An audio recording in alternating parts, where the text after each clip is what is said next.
train or ride the bus, or even drive the car to bring the Maythorn Monday.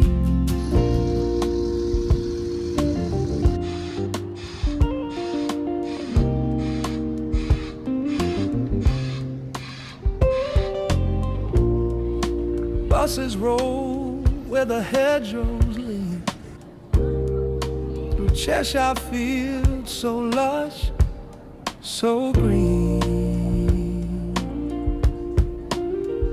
Windows wide, the breeze it sings to Warrington where the church bells ring. Rolling through the counties, feel the hum.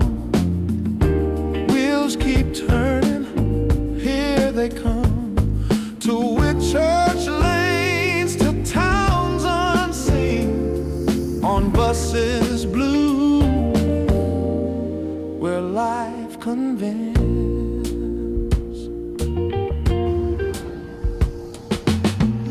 Shropshire skies, they paint the scene, hills that fold like a patchwork dream. Driver hums a tune, low and sweet. Passengers tap time with restless feet. Every mile a story told, every stop a thread of gold.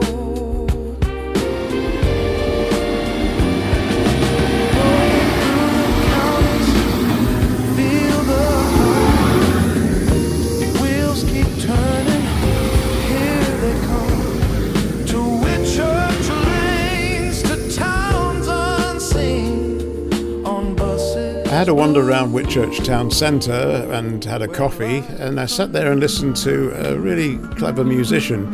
He was a guitar teacher called Johnny Owens, and you can now hear him too.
piece of parkland alongside the River Mersey with a lake at one end was once a council tip.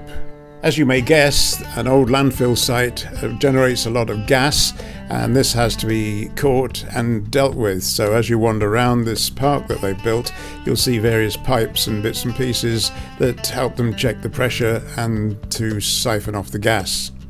As you enter the park, there's a map showing how it's all laid out, and it shows quite a big lake, but in reality we couldn't see much of the lake because it was quite overgrown, but I'm sure that's great for wildlife.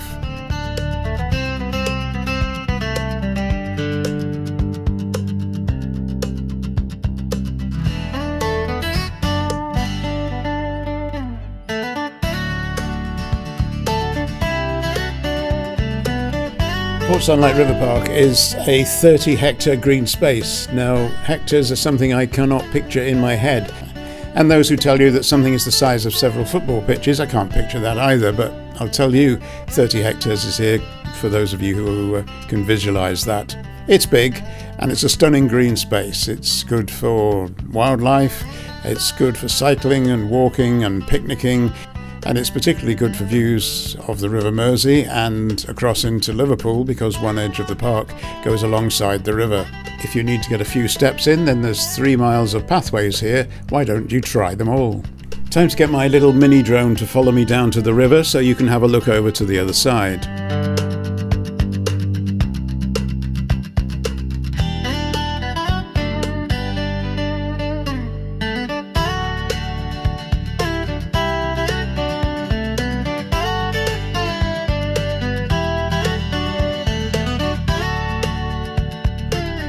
The biggest building you can see over the water is the Anglican Cathedral, and if you don't know what some of the other buildings are, they have produced a sign which has got the map view of everything you can see, and it's all labelled, so you can spot the sights of Liverpool without even crossing the river.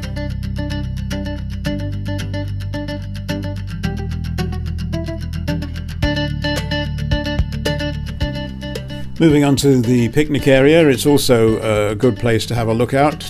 Take your binoculars with you perhaps, like this fella's done. Actually, he's always here. He's not very talkative either.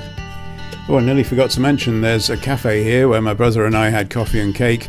It's only open for part of the day, but it's well worth a visit and an ideal location to have a cuppa in.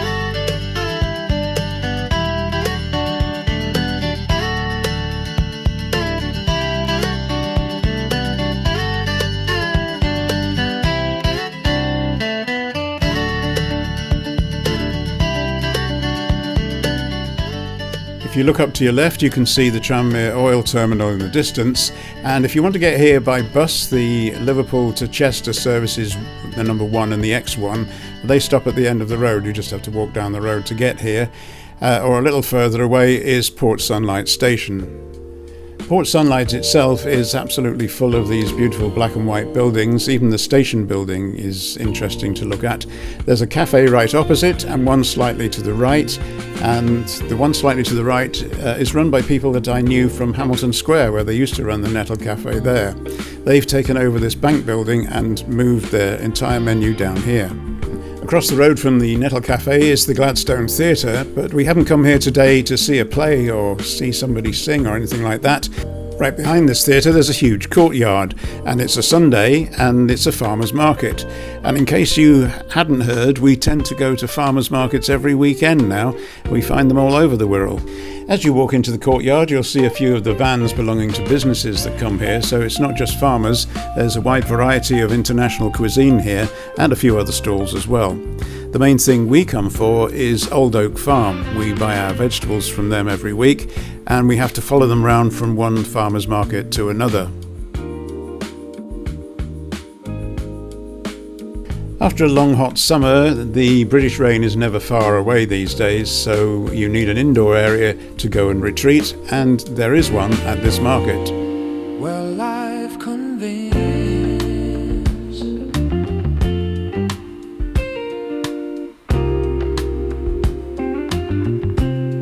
Well, I've convinced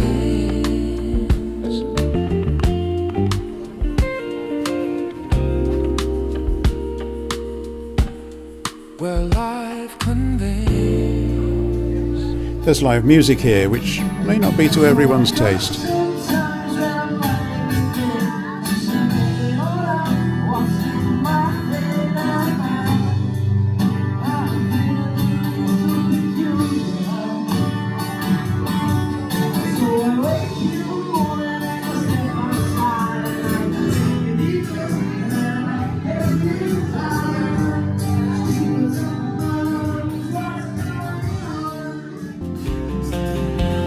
Take the train